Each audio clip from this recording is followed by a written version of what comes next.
Hello there everyone, Matt here with thevirtualinstructor.com, and in this video we're going to take a look at Pastelmat paper. This is a product made by Clairefontaine.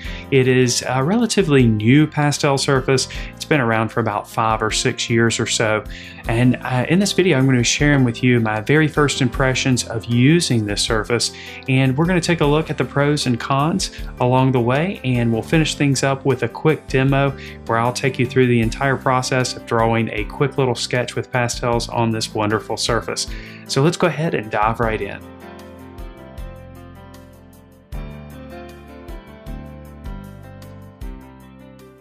All right, now here's a look at a pad of Pastelmat paper. This particular pad that I have indicates on the front that it's 170-pound paper. So the paper is very, very thick, which is going to make it perfect. It's going to make it a perfect support for applying pastel applications, of course. It's going to be rigid. And we can see here that in this particular pad, I've got 4 different colors here. We've got the buttercup, the maize color, and the dark gray and the light gray. You can see the buttercup is a little bit more of a warmer yellow, somewhat like a yellow ochre. The maize color is pretty similar to a cream. The dark gray looks like to be a warmer gray, and then the light gray also looks to be a warmer light gray. We can see here that it's made by Clairefontaine, and of course we always want to make sure that the paper that we use is going to be acid-free, and we can see here that the paper is acid-free. When we open up the pad, we can see here that we have a cover sheet, which is a really nice touch here. For each one of the sheets of paper within the pad, we have a waxy cover sheet that goes right on the top of it. And what's really nice about this, of course, is when you're done with the artwork, you can use this cover sheet to cover up your art. I get so many questions about how to store your pastel drawings, and this is a perfect way to store them, of course, with a cover sheet. So here's a look at the buttercup surface, and you can see it's a very yellow surface. It's a yellow ochre, I would say. It's pretty close to being yellow ochre. But the paper is surprisingly smooth to the touch. I guess it's hard to describe how it feels other than smooth. It has a little bit of a texture associated with it. It feels almost like a very, very fine sandpaper surface here, but it feels very smooth to the touch. Now, the back side of the paper here is not another surface suitable for drawing on. You can see here that it is almost like a cardboard. It reminds me of poster board. It feels like it has kind of a waxy surface to it. So we're only going to be drawing on one side with this paper, but you can see how rigid it is and how heavy the paper is. It really is able to support itself very nicely. Here's a look at the maize color, and this is most closely related, I would say, to a cream color. Let's have a look at the gray.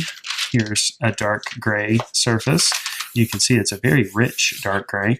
And then here's a look at light gray here. It may almost look white on the camera, but it is a very, very light gray. Just some beautiful colors here to work on. All right, next let's take a look at how pastel behaves on the surface, and then we'll move on to a short demonstration.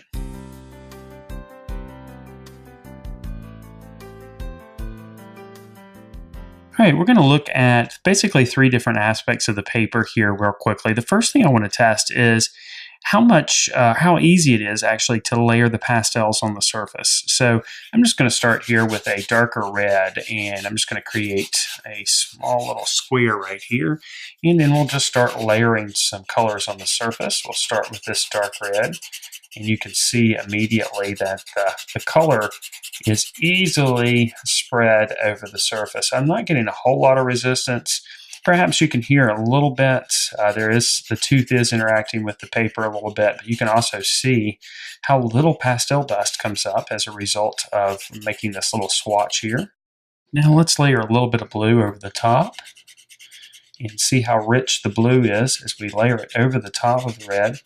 And you can see it covers extremely well. I'm putting a medium to heavy pressure here. If we wanted to cover that red completely with the blue, we could do so. All right, let's choose another color to go on top.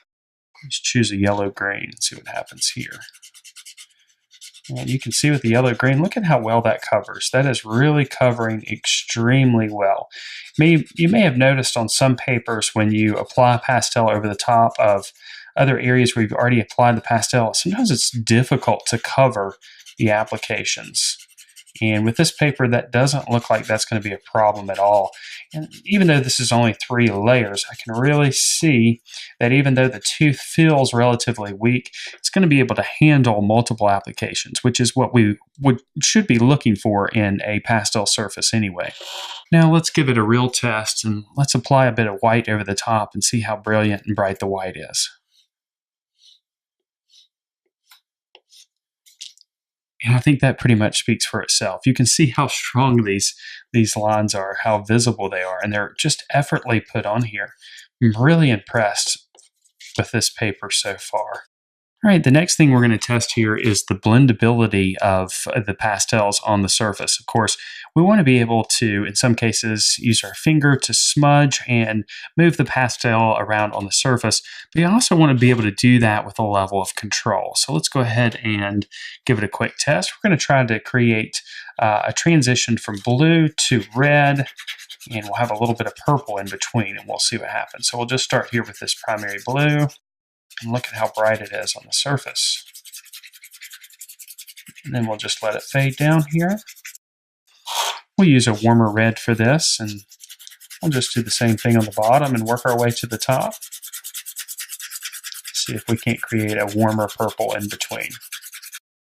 And just by layering the colors on top of each other, we're getting kind of a little bit of a transition there. We're seeing a little bit of the purple showing through there, just naturally with a little bit of optical color mixing. All right, now let's do a little bit of blending with our finger. Let's see if we can't create a smoother transition. And it's a little bit difficult to blend and move the pastel around on the surface, but that may be something that you want. Let's see here, I'm putting quite a bit of pressure on my finger to try to blend those transitions. Let's add a little bit more pastel over the top. So it looks like you're gonna have quite a bit of control over the blending here if you like to blend with your fingers. Go back and smooth that transition. That's a little bit nicer.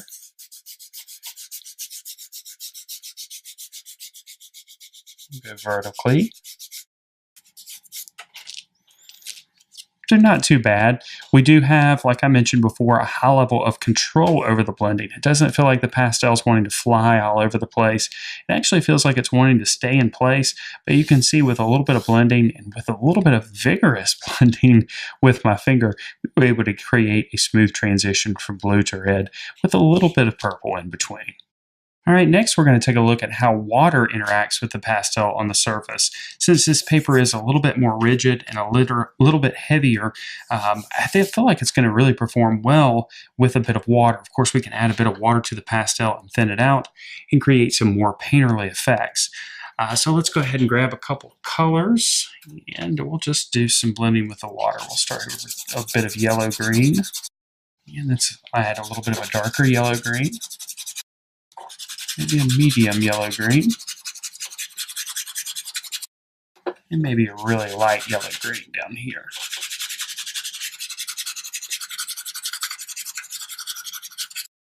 And we'll grab a little bit of water with a brush.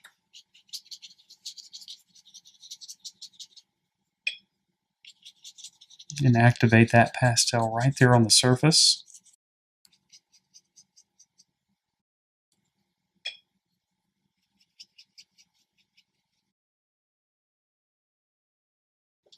All right, so we'll let that dry up, and then once it's dry, we'll go back over the top of it with some pastel applications. So after we've allowed this area to dry completely, about 10 minutes or 15 minutes or so, we can see that the paper is wrinkling very little. There's not much of an effect on the paper, even though I loaded a lot of water on the surface. That's definitely a good feature. Now, let's layer some colors over the top. We'll start here with a little bit of pink. And you can see that covers really nicely right over the top of the green with no problem. A little bit more of a brighter pink here. And maybe a little bit of blue.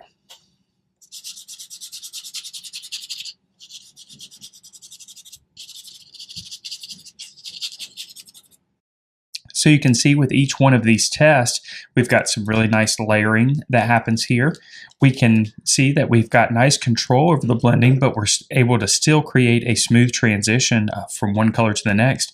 And we can even add quite a bit of water to the surface after we've applied pastels to create more of a painterly effect. And it really doesn't affect the subsequent layered applications that we put on top.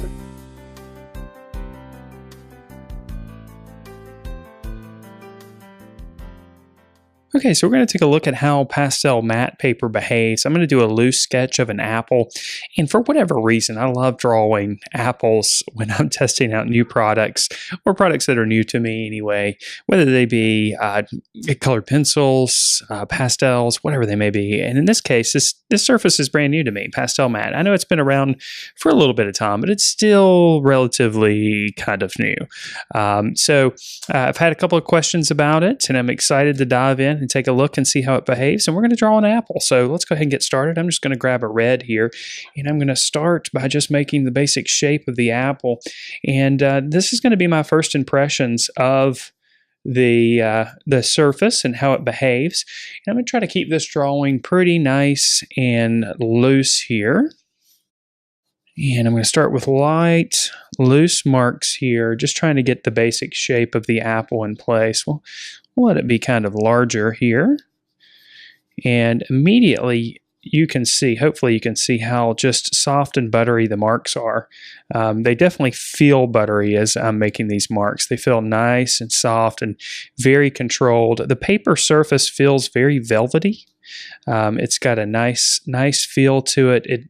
It feels almost like I'm making brush strokes with the pastels, which that is, that's a lot of times that's kind of what we're doing here with pastels anyway. We are kind of creating somewhat of a painting here. A lot of times pastel images are referred to as paintings, even though the process is applying a dry medium to a dry surface, but the end result is very similar to a painting, so a lot of times it gets called a painting process.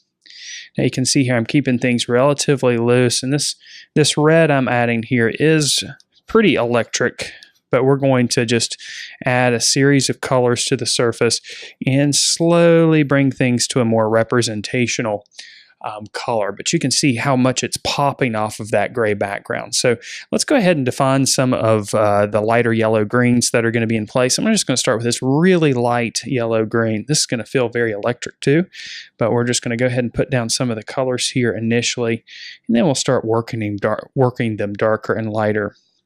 You can see the beautiful strokes and marks that we get here with this paper already. It's nice and buttery. I can't think of a better term to call it other than buttery at this point, but as we go through the process, I'm sure I'll come up with more creative words to use other than buttery.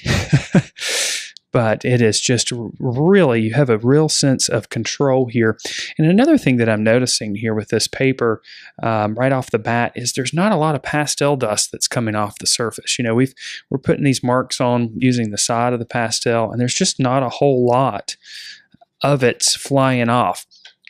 In fact, if I even go down there and blow it a little bit, there's really not much of an effect. There's really not much of a change that happens there, which is going to be really nice for some folks. They're going to really like that. All right, let's go to a little bit of a deeper or darker red here, and I'm using Rembrandt pastels for this drawing. These are my favorites, but everybody has their favorites and the ones that they like, and not everybody's going to enjoy these types of pastels. They're a little bit pricey. And speaking of pricey, this paper is a bit pricey as well. But we're going to see how much it's worth, or how much it's going to help your drawing with pastels, if you haven't had a chance to use it yet. But the colors are really layering nicely here. I'm able to put this color right on top, and it just really feels like painting, more so than working on the surface that I normally work on. And normally when I'm creating a pastel image, I like to work on Canson Mitant's pastel paper. That paper has two different surfaces obviously. But one surface has a heavier tooth or texture associated with it, and another side of the paper has a little bit of a smoother surface. And this paper, of course, only has one workable side. It is like a mat. It is, just as the name implies, it is a mat. You have one side to work on. All right, so there's lots of details in the reference that I'm working from. There's a little bit of a graininess that happens here and there. There's, of course, texture that happens on the apple, which is what we would expect to happen on an apple. But since this is kind of a looser drawing, more so of a painting, I'm going to leave some of those details out. Now let's go ahead and start adding some darker tones. And I'm actually going to use a little bit of a purple for this. We'll see how that works. We use a little bit of purple. We use some greens in some areas. I'm just going to bring down that purple in some of the areas where the reds are getting a little bit darker. And our light source is originating from the upper left-hand corner. And this is going to produce some highlights right up here on this portion of the apple, just subtle ones, but a real strong highlight right here and kind of a secondary highlight right there as well. So we'll go ahead and start pushing some of these darker tones with this purple. And this purple is just going to add a little bit of punch, a little bit of life here, a little bit of color, and that's what we're after here. So we're not copying the photo reference exactly, of course. We'll bring some of that purple over here. We're going to allow our reference to be a reference, and we're going to use it to basically evaluate the values and give us some hints of information about the color. So again, even with a few different colors on the surface, it still is not very powdery. It's pretty cool. All right, let's go ahead and start doing some of the darker yellows and things that happen down there. I said I was going to use a little bit of green. Let's start with this kind of brownish green color down here. This will give us some darker values, but stay within that color family that we're after. And you can see I'm not really getting overly detailed with the colors that I'm adding here. We're going to keep this loose. And you can see I'm letting my marks go outside of the range or the outside of the outer contours of the apple. We'll clean all that stuff up when we add the background color. So for right now, we can just let those things happen. And you can see here, I'm able to layer the colors really easily here on the matte paper, which you can do with the Canson paper as well, but with every paper, there's a limit. There's a point where you have to stop and you can't really layer any more. And we're going to see if we reach that point with this particular drawing and just see how many layers that we can get away with. Let's see here. Let's start adding a little bit of a lighter green down here. This is another yellow green, a little bit lighter, and that will contrast with some of the reds, of course. And as we add these colors, slowly the apple will start to pop out here. And hopefully we'll create something that's pretty pleasing to look at. That's the whole point, right? And I'm just grabbing colors and putting them on there as I go. Don't need to overthink things too much. Let's switch over to this one. I think we've already applied this in areas. Yeah, let's see. This is kind of a deeper red. We haven't used this one quite yet, but it's a little bit of a darker red. We'll add some of those darker tones that we need. Go right along the top edge here.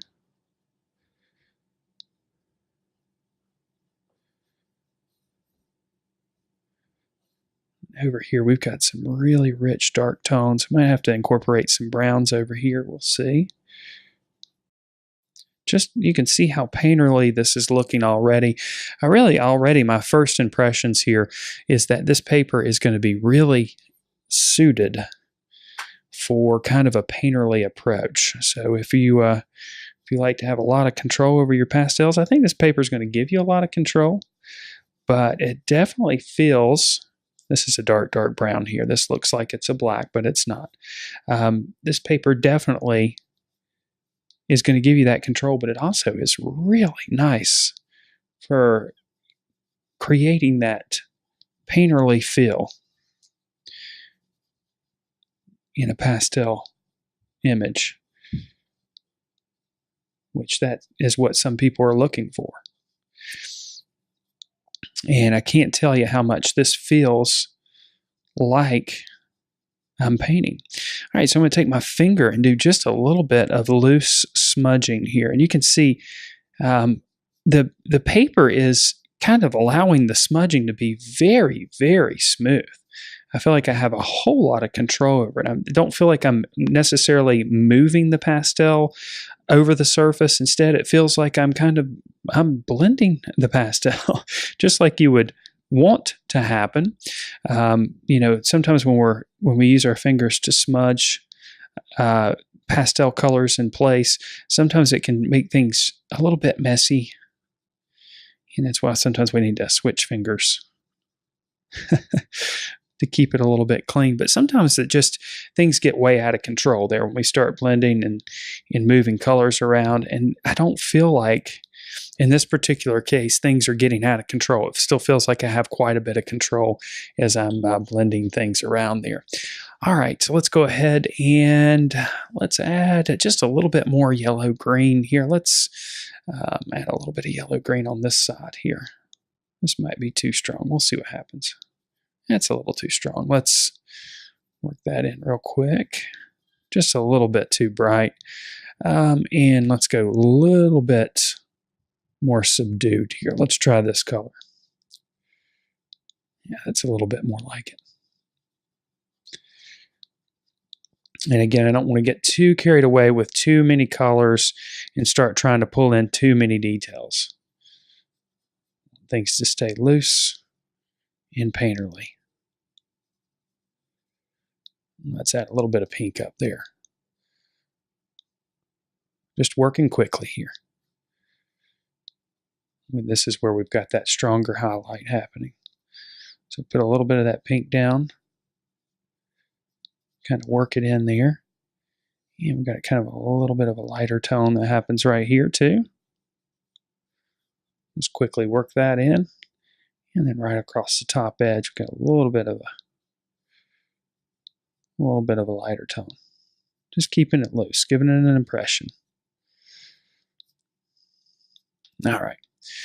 Now let's start adding some of our bolder, stronger colors over the top. Let's see, what red are we going to use for this? Let's just go back to the first red we started with. That was pretty strong, wasn't it? Might be a little bit too light.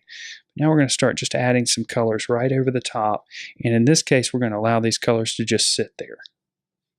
Kind of block in the colors.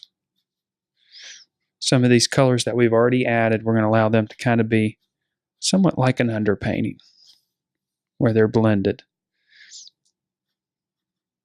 I'm just going to allow for some pops of color here and there. Trying our best to make sure that we don't overwork things too much. Let this be a painting. We're going to let it be loose. So it's sometimes real easy to get overworked with all the details that we see, isn't it? And a lot of times our viewer will fill in all the details for us when they look at it, so we don't have to get too carried away with things. All right, let's make this yellow green a little bit brighter here. Let's see, what are we going to use for the pop color?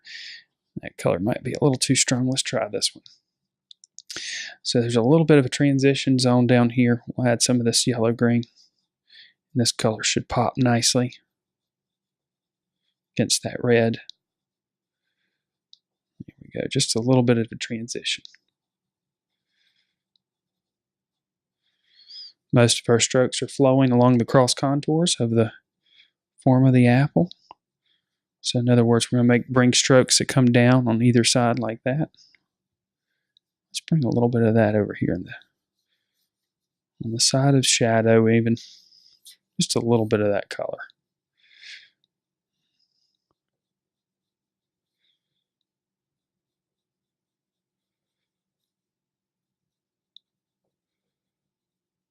Oh, and it's just going back to it. The paper's so buttery. I think it just makes the pastel feel so buttery and soft when you put it on there, like you're painting with it. And you can see the effects that are produced are definitely very painterly. All right, let's add a little bit more color here. Where can we put a little bit more color? Let's bring a little bit more purple in. Let's try this dark purple. Just put a little bit of it over here. Shadowed side, just a little bit of color. There we go, just a little bit of color down here too, and a little bit over here too.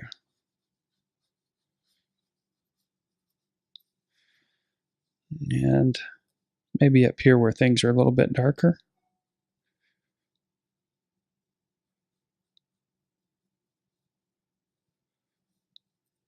Don't need to worry about the stem quite yet. Then we can tone that down a little bit with our original darker purple. That way you use kind of the red purple. We want a hint of it, but we don't want it to overpower things too much. We want that purple to be a little bit more subtle. A little bit more pink up here before we add that highlight. Just getting ready for it. And where else do we need some of that pink? I think we already added some right there, but we need a little bit more of it. A little bit more of a shot of it. Just where the light's hitting the top part there. And maybe a little bit right here too. All right, now let's add that highlight right there. Now this is going to look like a white, but it's really not. This is actually a little bit of a light yellow, believe it or not. Very light yellow. Just add that highlight right up there. Let it be loose.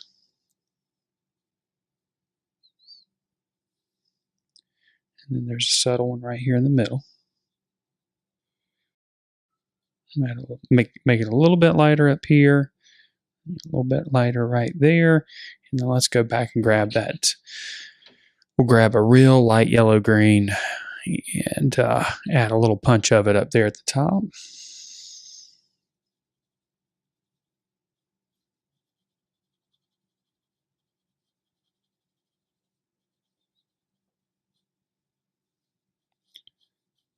I love the way those colors are bouncing off of each other right there. Got some good vibration going on there. Between those yellow greens, those reds, and those purples right there. All right, I feel like we need to have just a little bit more of a deeper green down here on the bottom.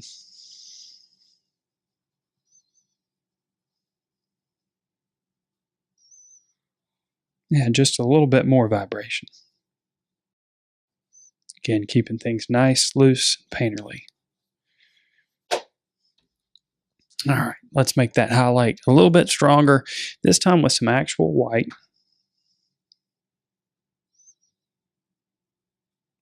Put that down, nice and strong. Let's add our stem here before we go on. Start with that dark brown. Just pull up a stem here.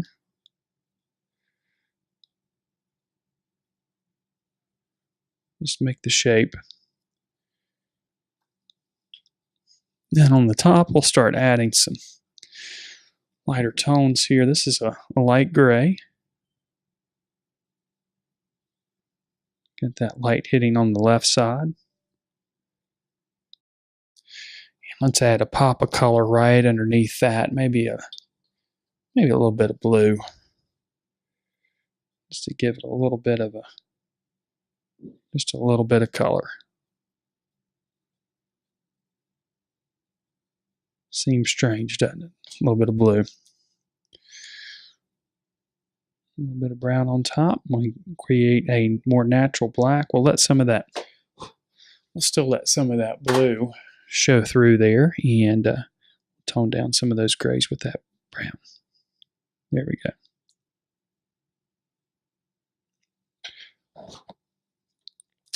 And I feel like we need to make some of just a couple of the tones up here a little bit darker. So let's see here. We want to use a warmer dark color here. So let's see if we can find a warm dark red. Yeah, it's going to work. So we're going to just start with that dark umber. And we'll go over the top of it with a little bit of red.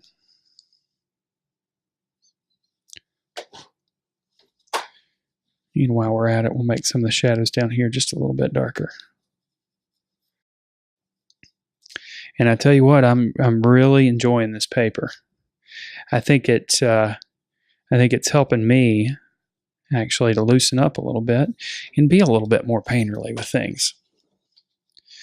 All right, now we'll go back over the top with that dark red, and we should get a darker red up here because the colors are going to mix. And it should give us the color that we need. More specifically, the value that we need there, just to make that area up here a little bit darker. Just beautiful what you can get when you layer pastels, and when you're patient about it. I know it might not look like I'm being very patient here since I'm working quickly, but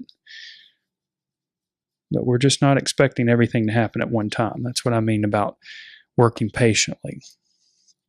Or allowing things to happen slowly. Let's make that a little bit brighter. Right here, just a little bit more brighter.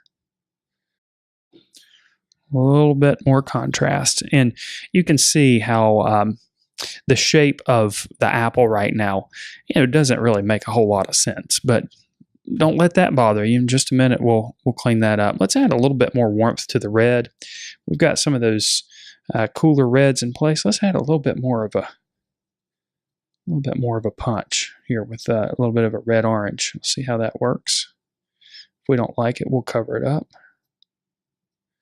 Just a little bit here and there. We're not going to go crazy with it.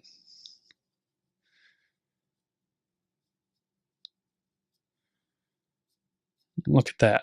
You can blend so easily with this paper. So easily.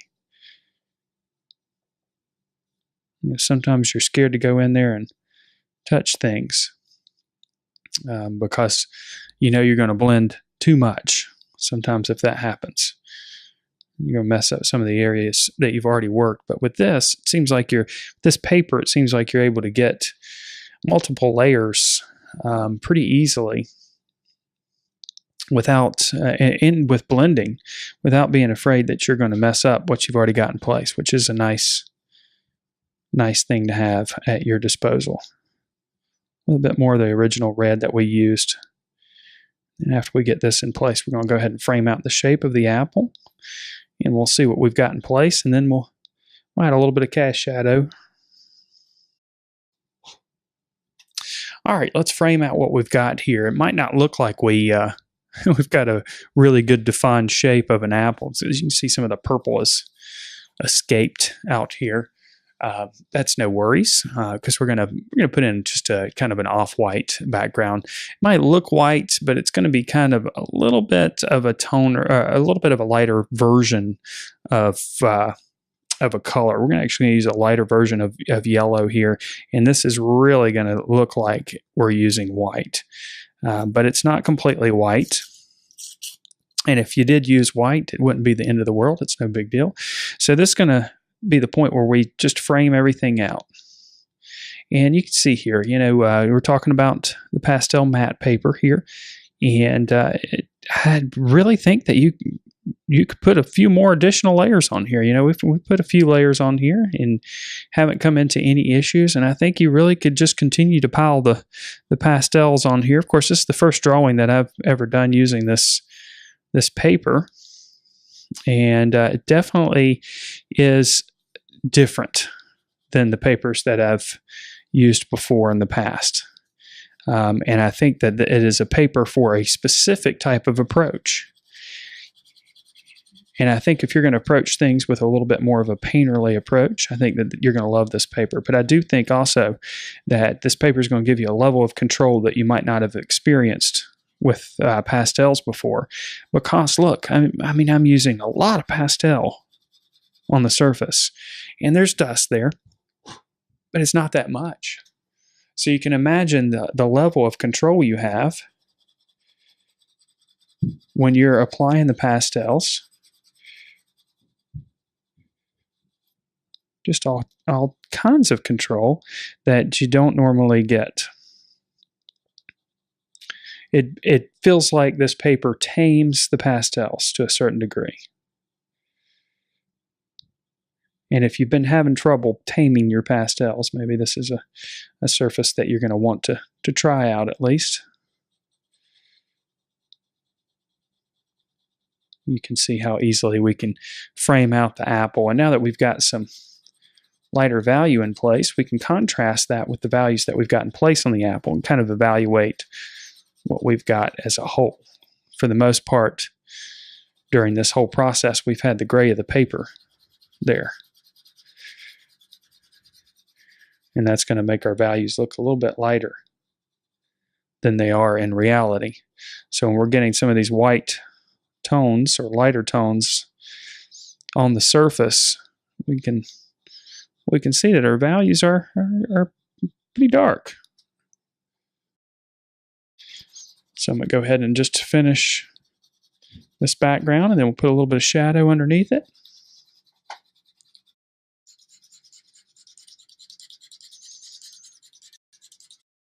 Okay, so I've left enough room here for us to put a little bit of cast shadow down here. Now we want our shadow to be a cooler gray if possible, so that it can contrast a little bit with what we've got going on in the apple, which is mostly warm colors. So we're going to start here with a bluish gray here, and we're just going to basically frame out where our cast shadow is going to be here.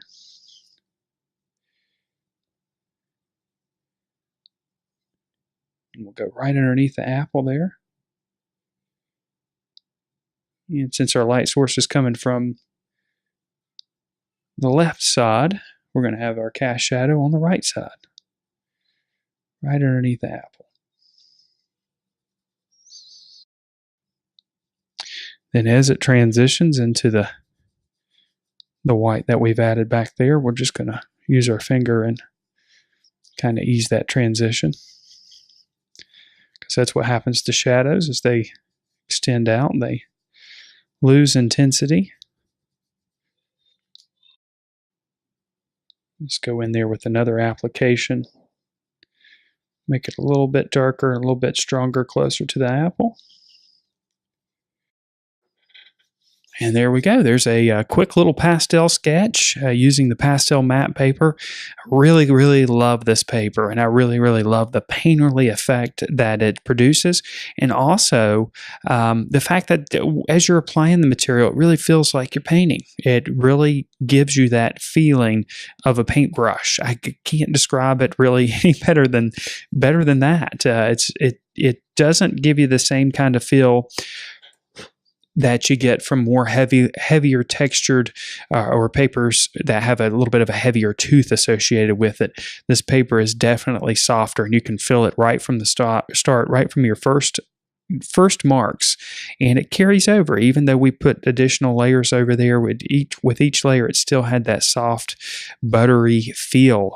It's a little bit of a pricey paper, but it's definitely going to be a part of the papers that I use moving forward for my pastel drawings, especially the ones where I need a little bit added control, or the ones that I want to create more of a looser painterly feel. I know those things kind of seem a little bit contradictory, but this surface definitely provides an interesting pastel painting experience. Now let's wrap things up by taking a look at the pros and cons. First, for the pros. Pastelmat paper layers easily. It also blends easily as well. Well, it blends with a little bit of force, but it gives you a lot of control over that blending. And part of that is because there's less dust that is released by the paper. It also works well with water because it's so rigid and doesn't wrinkle. It is expensive, however, and there is only one side of the paper that you can work on. And from what I can tell, there's less colors available compared to other manufacturers that are out there. If you enjoyed this video, then I know that you'll love some of the other pastel instructional videos that we've posted here on YouTube. You can check them out right now by clicking on the link on your screen. If you're new to this channel, I encourage you to subscribe so you can get access to all of the new videos that we post here in the future. And if you want to check out 3 of our course videos, which includes videos and ebooks for free, just click on the link in the description below this video. Thank you so much for watching, and I look forward to seeing you in the next video.